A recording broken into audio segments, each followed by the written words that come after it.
तो मोटी बात क्या ये है कि हार की असल बात पर चर्चा ही नहीं हो रही।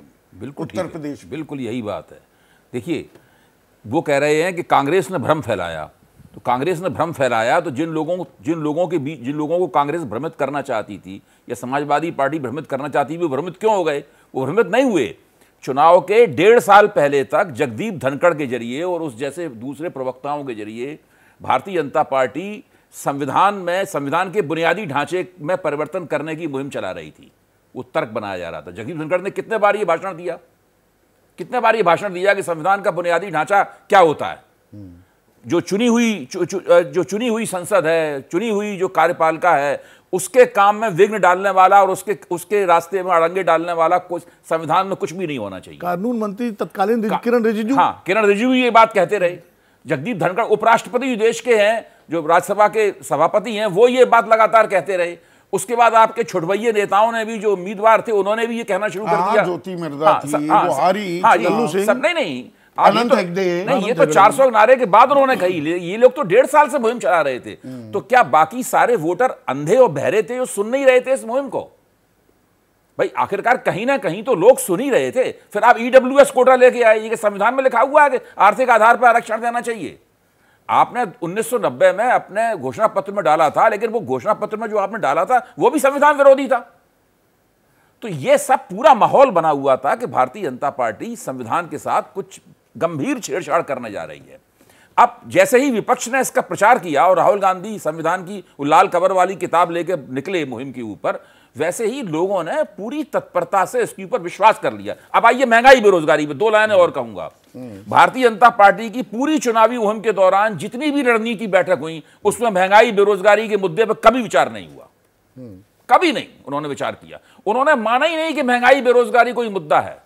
उस वक्त आप भाजपा के किसी भी महासचिव से, किसी भी बड़े नेता से बातचीत करते निजी तौर पर, तो यही कहता कि महंगाई बेरोजगारी तो कोई मुद्दा ही नहीं है। जो गरीब लोग हैं उनको मुफ्त अनाज दे रहे हैं, और बहुत से लोग अनाज बेच के और पैसा और कमा रहे हैं अपना।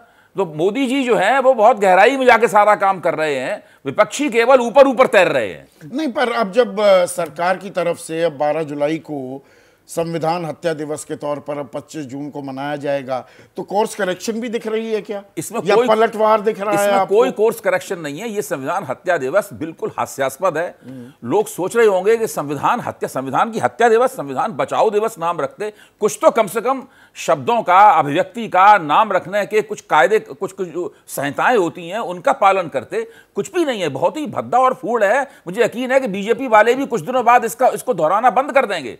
उनकी समझ में आ जाएगा कि ये बड़ी गड़बड़ी हो गई है हमसे, वो भी भूल जाएंगे। ये बिल्कुल बेकार है। इस वक्त भाजपा की कुछ भी समझ में नहीं आ रहा है। अब कैसे चलेगा? देखिए, 7 राज्यों की 13 सीटों पर उपचुनाव हुए, 10 इंडिया जीत गया। 10 सीटों पर उपचुनाव होने वाले हैं, महीने 1.5 महीने में हो जाएंगे। क्यों शीतल? महीना 1.5 महीना लगना मुश्किल, बहुत मुश्किल। ये 10 सीटें हैं जिनमें से 3 बीजेपी के विधायक थे, 1 आरएलडी का, चंदन की मैं बात कर रहा हूँ, 5 समाजवादी पार्टी। ये चुनाव कितने अहम होने वाले हैं आज के परिप्रेक्ष्य में जो हम चर्चा कर रहे हैं, वो संदर्भ रखिए। आप अपने रिपोर्टरों से और बीजेपी के दूसरे लोगों से अंदरूनी बातचीत कीजिए। जब कैमरा ऑन ना हो और टेप रिकॉर्ड ऑन ना हो, उस वक्त आप बातचीत कीजिए, तब वो बताएंगे कि चाणक्य जो दिल्ली में बैठे हुए हैं, उन्होंने तय किया है कि ये 10 चुनाव योगी आदित्यनाथ के हवाले कर दिए जाए कि आपके पास खुला हाथ है, आप जीत के दिखाइए। अगर वो नहीं जीत पाए तो उनके खिलाफ जो फाइल बन रही है मोटी, उसमें एक पन्ना सबसे ऊपर ही जुड़ जाएगा उसके ऊपर। ऐसा हो रहा है अभिषेक? इसको भी हथकंडे के तौर पर और थोड़ा तस्दीक कर ले अभिषेक, जो अभय कह रहे हैं, कुछ ऐसा भी हो रहा है क्या? मतलब इस तरह की रणनीति भी अपनाई जा रही है, खेमेबंदी हो रही है? देखिए, एक बात मैं एकदम क्लियर कर दूं संदीप, क्योंकि यूपी का जो लगातार एक के बाद दूसरे चुनाव है, एक चीज बहुत ही क्लियर होनी चाहिए, क्योंकि हम टिकट डिस्ट्रीब्यूशन की जो पूरी प्रोसेस है उसको आज से नहीं देख रहे हैं। जब भी योगी आदित्यनाथ जब से सीएम बने हैं, उसके बाद से जो भी चुनाव हुए हैं, योगी आदित्यनाथ का, और यही बीजेपी का संगठन तर्क दे रहा है कि योगी आदित्यनाथ का कोई से तो कभी नहीं रहा है। तब बीजेपी कैसे जीत रही थी, और जब बीजेपी हार गई तो टिकट योगी आदित्यनाथ की मर्जी से नहीं दिए गए, ये कैसे हो गया? तो ये एक बड़ा इशू है। और और जो 10 उपचुनाव की बात है, इन 10 उपचुनावों को वैसे ही संचालित किया जाएगा जैसे पहले ही संचालित किया आता रहा है। ऐसा कुछ भी नहीं है कि योगी का टेस्ट इन 10 चुनावों में होगा। योगी का टेस्ट जो होना था, अगर वो हो चुका है तो वो हो चुका है, उसके लिए 10 चुनाव की कोई यार डिस्ट्रिक्ट नहीं है। एक चीज और मैं आपको और बता दूं, जो कि चर्चा चल रही है संगठन के भीतर, ये भी चर्चा चल रही है और ये मैं चर्चा बता रहा हूं। चर्चा को जब आप सुनेंगे तो आपको बड़ी दिलचस्पी आपको मालूम होगी। वहां ये भी चर्चा चल रही है संगठन में कि इस समय स्थिति ये हो गई है कि जो नरेंद्र मोदी के विरोधी हैं वो सब योगी के समर्थक हो गए हैं। इमरान मसूद से लेकर अफजाल अंसारी, समाजवादी पार्टी की मीडिया सेल और दुनिया भर के जो नरेंद्र मोदी करने वाले हैं, वो सब योगी में एक उद्धव को तलाश रहे हैं। ये भी चर्चा शुरू हो गई है। तो ये भी एक नई राजनीति का अध्याय यूपी में खुलता हुआ दिखाई दे रहा है। विपक्षी खेमा योगी की सराहना करे, उससे बीजेपी के अंदर खाने क्या फर्क पड़ता है? वो तो जो चीजें जैसे अनफोल्ड कर रही हैं वो तो और चलती रहेंगी, बल्कि ये तो कमजोरी साबित हो सकती है योगी आदित्यनाथ के लिए कि आप विपक्षी खेमे के बड़े प्यारे हो रहे हैं। ये वही मैं आपसे कह रहा हूं कि ये बीजेपी के भीतर की चर्चा है संदीप। इसमें मतलब मैं कोई रीजन नहीं दे रहा हूं, ये जो हो रहा है। और मैं ये इसलिए कह रहा हूं कि बीजेपी के अंदर इतनी सारी धाराएं आंतरिक लड़ाई की छिड़ गई हैं। योगी का जो खेमा है, ये अमूमन बीजेपी के साथ नहीं होता था। मैं यहाँ पर एक छोटा सा कॉमेंट, आखिरी कॉमेंट मनोज आपसे चाहूंगा। ये भस्मासुर कहा जा रहा है जो बीजेपी को याद दिला रहे हैं भूपेंद्र चौधरी, बाकी नेता भी ऐसे बोल रहे हैं, पर दरअसल थोड़ा आशुतोष ने जिक्र किया था उस टाइम, मैं कहना चाह रहा था ये बीजेपी का कांग्रेसीकरण भी तो हो रहा है। कांग्रेस में जो दिक्कतें होती थी वो बीजेपी में समाहित होती दिखाई दे रही हैं। आप कांग्रेस को भस्मासुर कह रहे हैं, कांग्रेस की सारी बीमारी पाल कर बैठ गए। और उसमें जो बात अभी अभिषेक कह रहे थे योगी आदित्यनाथ को लेकर, जो अभय दुबे ने सिरा एक जो छेड़ा, कैसे आप उसे आंकते हैं?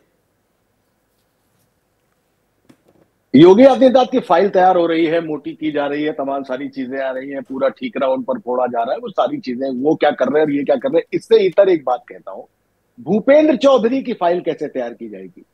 भूपेंद्र चौधरी की जांच कौन करेगा?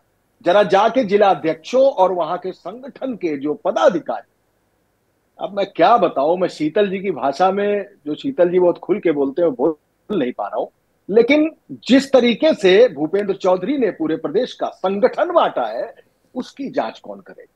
ये कौन बताएगा कि किस तरीके से पदाधिकारियों को सरकार से दूर रखा गया? और सरकार कैसे बताएगी कि उन्होंने नेता, विधायकों और मंत्री की चौकी इंचार्ज तक ने सुनने से मना किया?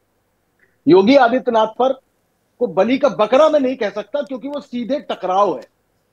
इसमें कुछ ना कुछ एक फैसला तो करना ही पड़ेगा।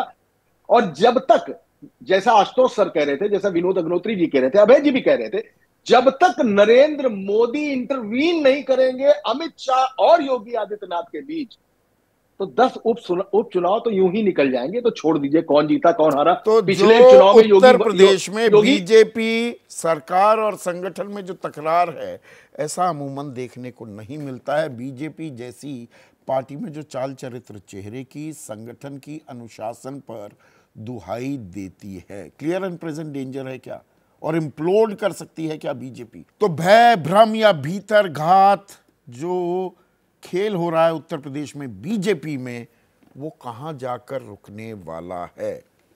हमारे दर्शक हैं विनोद प्रसाद, खगौल में रहते हैं, बिहारवासी हैं। इनका कहना है कि विपक्ष को कोसने के बजाय बीजेपी को अपनी कमियां ढूंढनी होंगी। हाँ, दूसरी जगह नहीं, पहले अपना तो देख लो कि ये कारवां कहां लुटा, ये होगा क्या?